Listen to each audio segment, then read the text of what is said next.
Welcome back to Steel City Sports. So today I'm going to be ranking the top 10 NBA players entering the 2024 playoffs. I have to say off the bat, this is one of the most difficult lists that I've ever made just because there's so much high-end talent in the NBA, and it really comes down to just like nitpicking whenever you rank these guys out. But the way I did this was I ranked the list in terms of the guy that I most want on my team to win the championship this year. So obviously number one would be the first guy, and then so on down the list. So make sure you let me know your list in the comments, but I have a couple honorable mentions before we get into the actual list.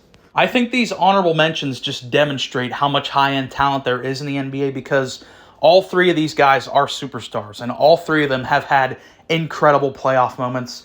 But like I said, it just comes down to nitpicking. That's ultimately why these guys didn't get on the actual top 10 list.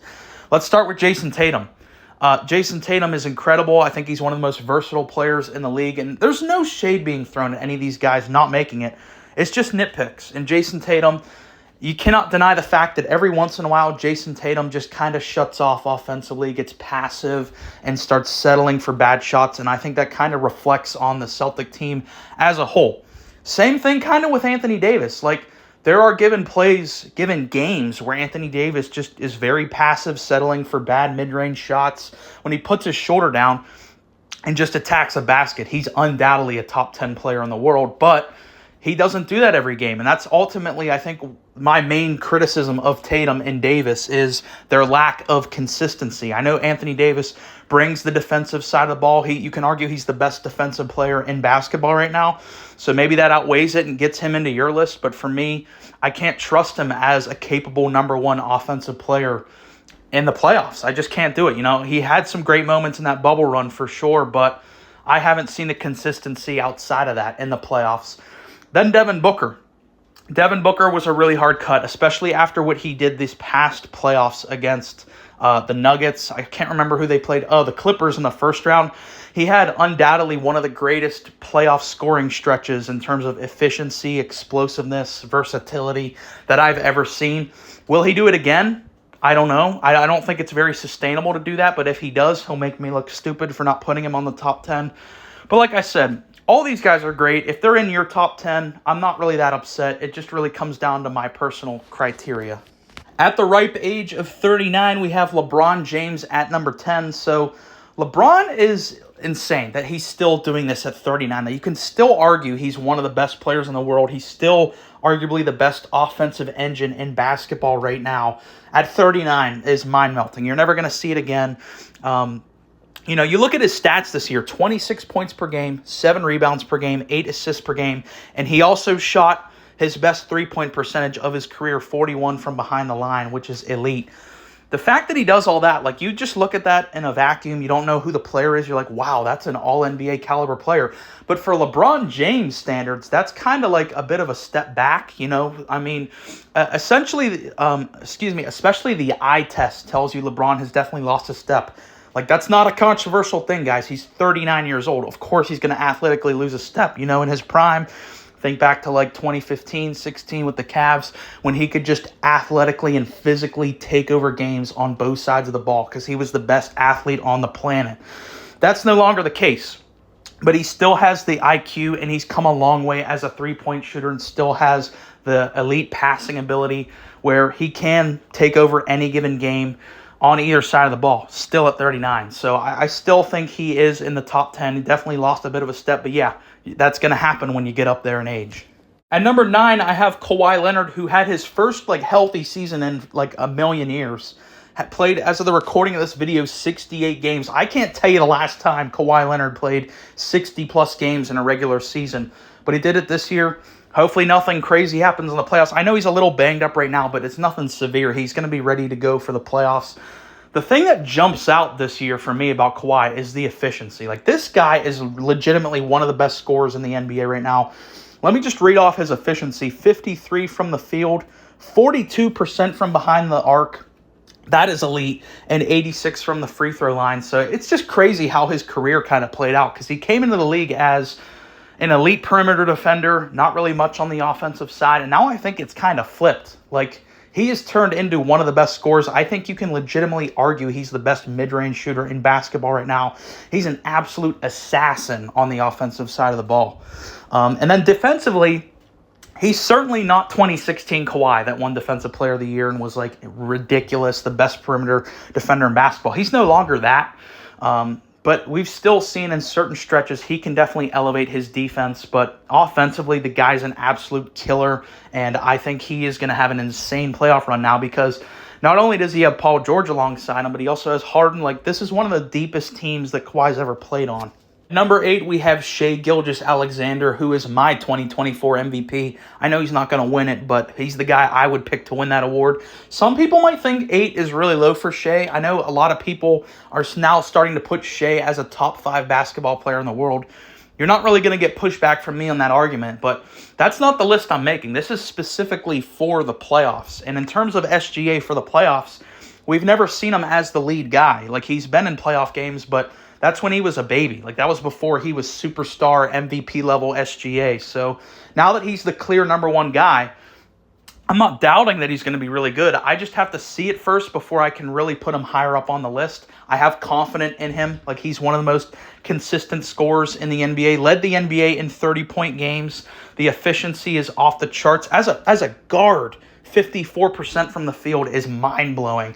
The only thing on top of the inexperience as the lead guy for a team that worries me is, I didn't check this for sure, but if I had to bet money, I'm pretty sure he leads the league in free throw attempts. So that's one thing we see kind of change in the playoffs is how refs call fouls. So that's one thing that does worry me. That's always kind of a thing that hindered James Harden because a lot of his game relied on drawing fouls, getting to the line. I'm kind of worried if that might affect SGA because a big part of his game is drawing those fouls off the contact, getting to the rim. And if he doesn't get all those calls, it could hinder his scoring ability. I'm not saying it's going to happen. It's just a concern that could happen. So I think he can definitely end up higher on the list. He could prove me wrong. He can end up being in the top 5. But as for now, I just need to see it before I put him higher on the list.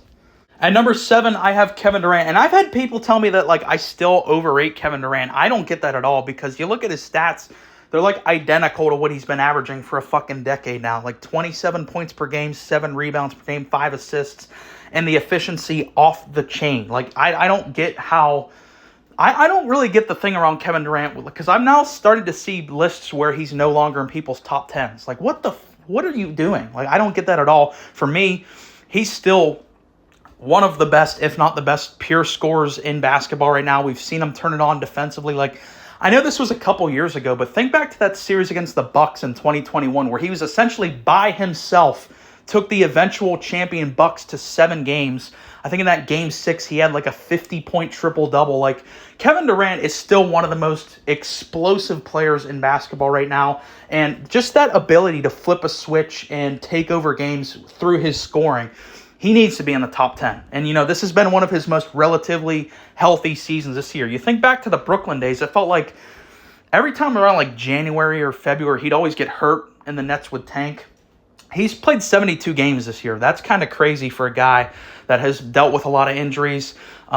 Ultimately, though, I think the Suns are kind of doomed, and we're going to talk about that in other videos, but KD individually is still easily a top 10 player for the playoffs. At number 6, I have Jimmy Butler, one of the greatest playoff players in the history of basketball. Certainly over the past decade, you look at his ability to elevate his game.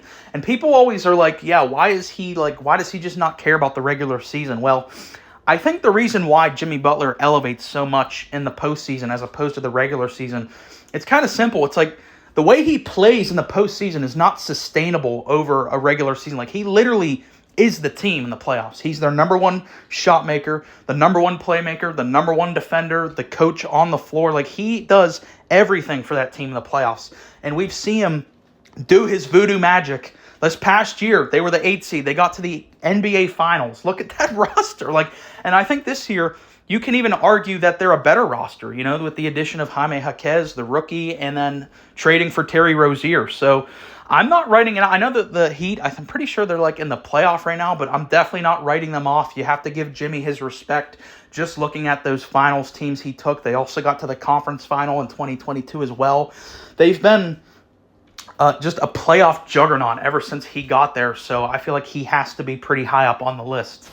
Kicking off the top 5, we have the 2023 reigning MVP, Joel Embiid. Had he not gotten injured this year, I think he would have easily repeated his MVP. He was having a better year this year than his MVP season, averaging 35 points per game, 11 rebounds per game, and 6 assists on incredible efficiency. 53% from the field, 38 from 3, and 88 from the free throw line.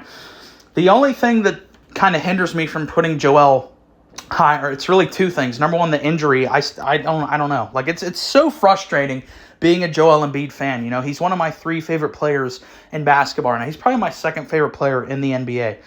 It's so frustrating that every year we got to do this injury shit and deal with it, but it's just the reality of Joel Embiid. It's very frustrating.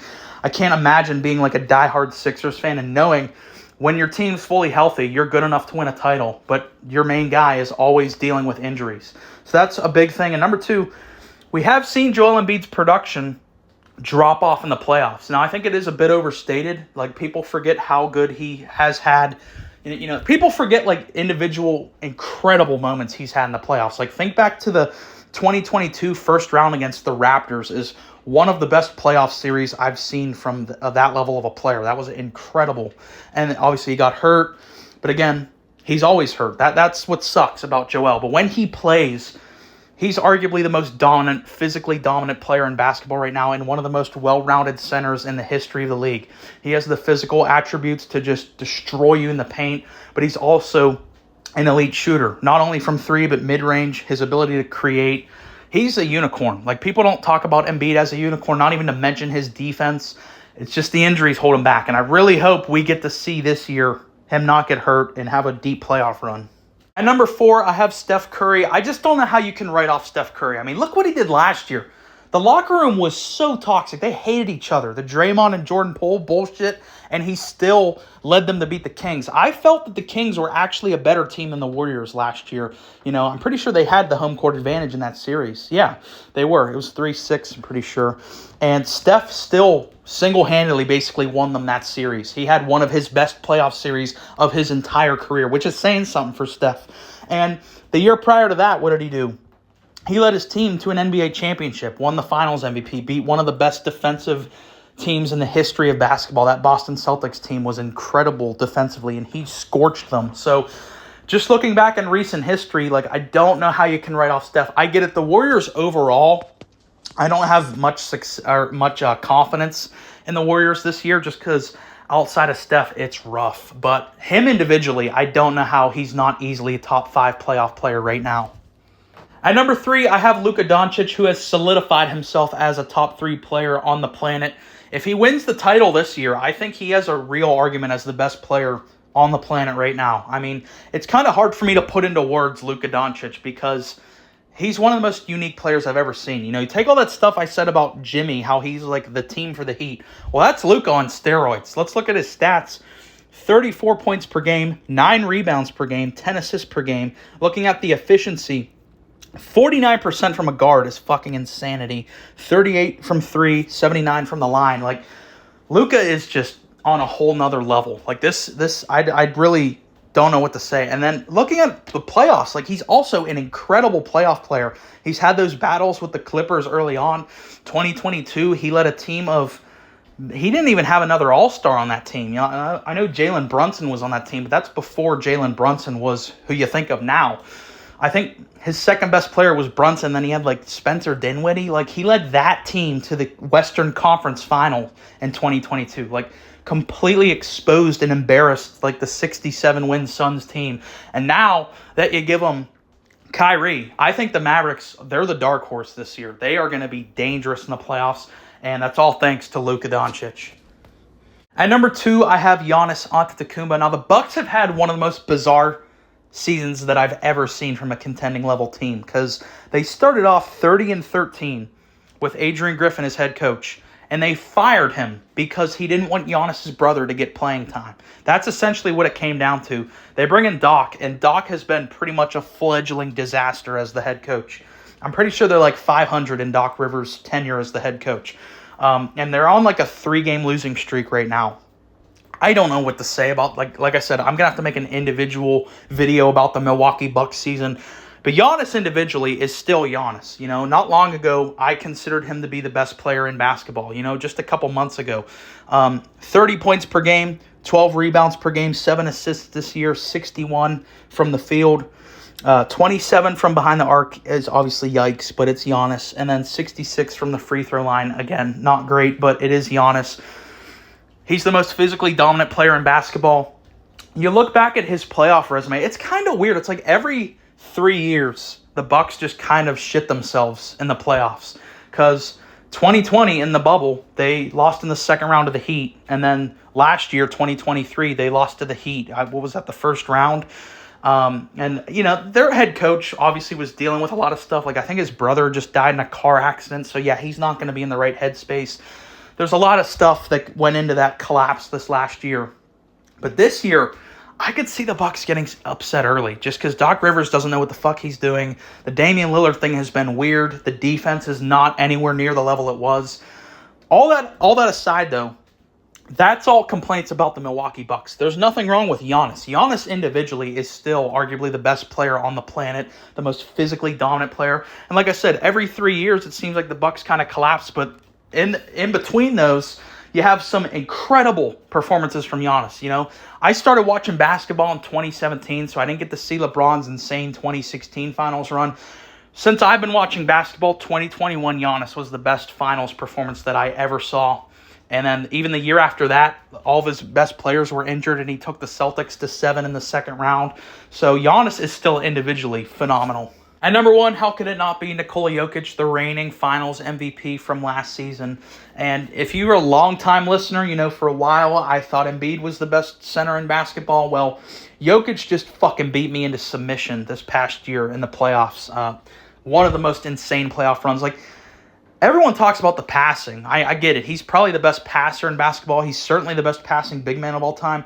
The scoring for me is what just melts my brain. Like, he has 2 people with both their arms in his face just draped, and he's just draining 40-foot three-pointers. Like, Nikola Jokic is, I think, making an argument. He might end up a top 10 player to ever play basketball. He's on that pace right now. He's going to win his 3rd MVP this year. Again, I would probably have Shai, but I can't really argue Jokic. I mean, he is just...